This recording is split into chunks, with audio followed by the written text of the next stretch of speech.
on today's Techno Babble, the people you need to do a live stream.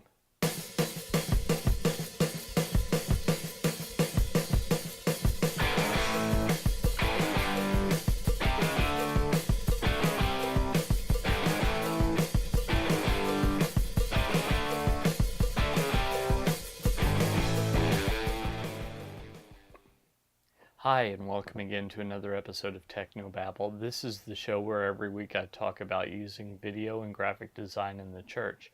My name is Paul Allen Clifford, and I'm your host. And I'd love for you to join the conversation, so head on over to trinitydigitalmedia.com/contact, or you can always just leave a comment below the video. That's perfectly okay as well. If you're more of an email person, drop me a line, paul@trinitydigitalmedia.com.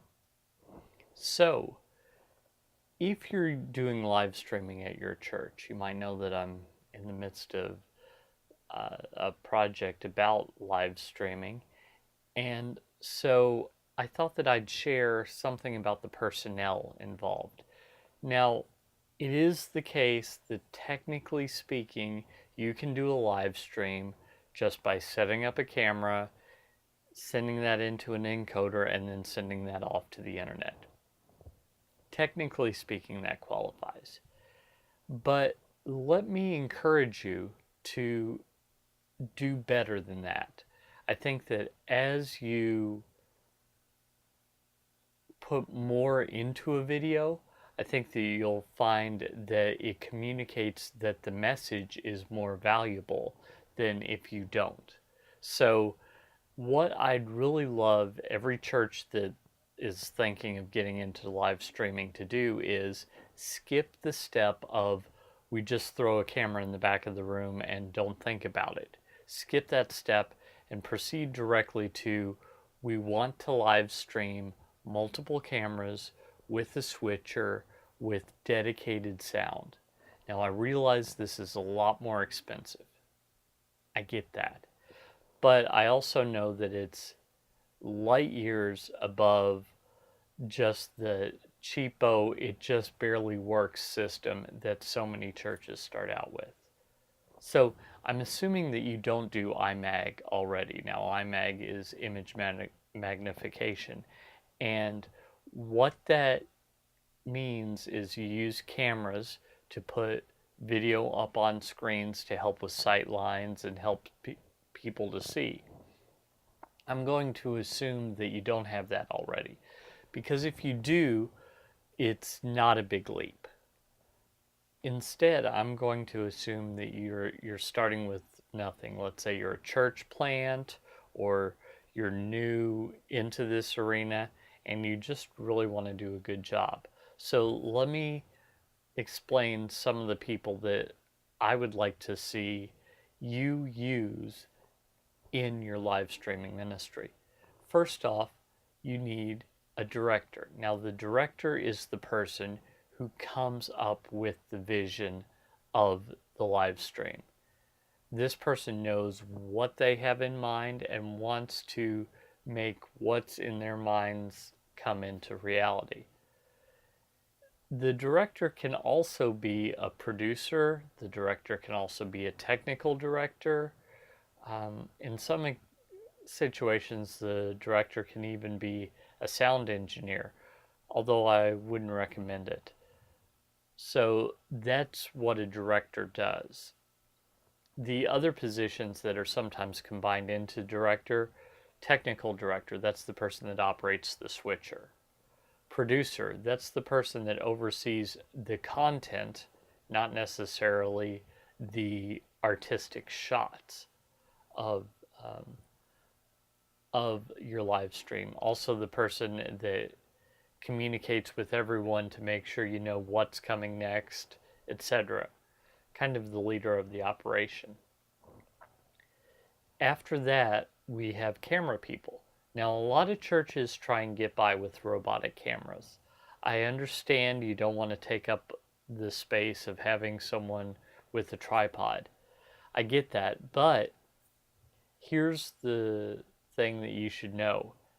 Their movements will never be as natural and beautiful as with a dedicated camera person.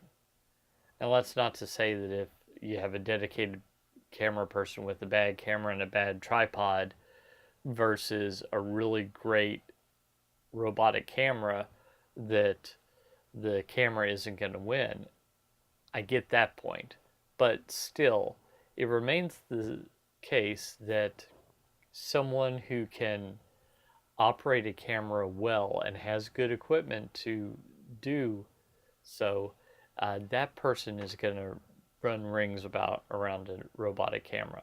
So I really want to encourage you not to go that way, but to put at least a couple of cameras up on tripods and put those in good enough placement that people can see at all times.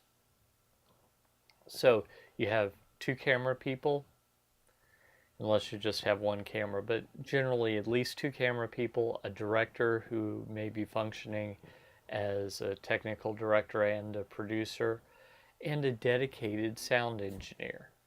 Why a dedicated sound engineer? Well, let's think of it this way. Let's say that you've got a live drum set. In your room, you must mix everything else to the level of the drum set.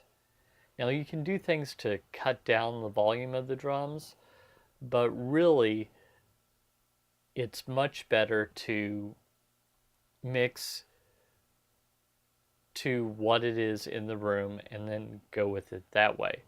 But if you're mixing to the drums, chances are you don't have them mic'd, or you don't have them mic'd particularly well. So in the mix that you're sending through the room, you don't have very much drums added in. Someone that's a mile away or halfway around the world can't hear those drums because they're not being amplified through the system.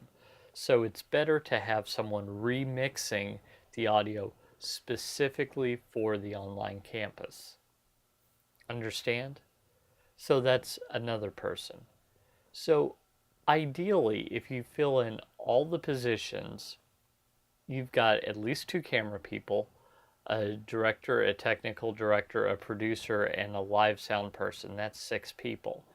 Now you can combine some of those roles, but I really wouldn't want to do a high quality live stream with less than 3 people.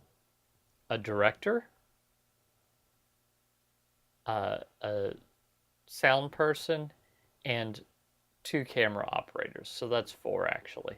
I forgot about the sound person when I said 3. So 4 people. If you do that, I think you'll be surprised at how head and shoulders above the rest your production is. You'd be surprised at how many churches are putting out just barely able to do it productions. And I get that it's expensive, but think of it this way.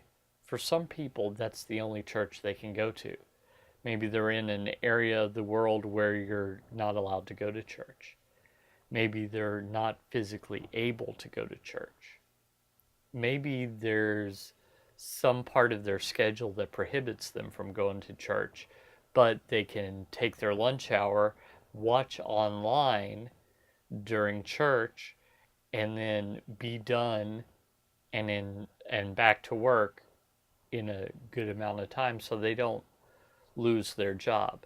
Do you see that? That there's really an advantage here. So I want to encourage you to think of this not as an add-on ministry. Don't think of a live stream as something you throw on at the end. Think of it as something that's real, that really matters to affecting lives and eternities. If you like this video, don't forget to share it, like, comment, and subscribe. By subscribing, you're basically saying, hey, I don't want to spend the extra effort of coming back all the time when you'll just send it to me automatically. And that's what I'd actually prefer, is to have this content sent to you automatically. So you can do that on YouTube by clicking the subscribe button, or if you're On the web, you can head to trinitydigitalmedia.com/subscribe. Leave your comments by going to trinitydigitalmedia.com/contact or below the video.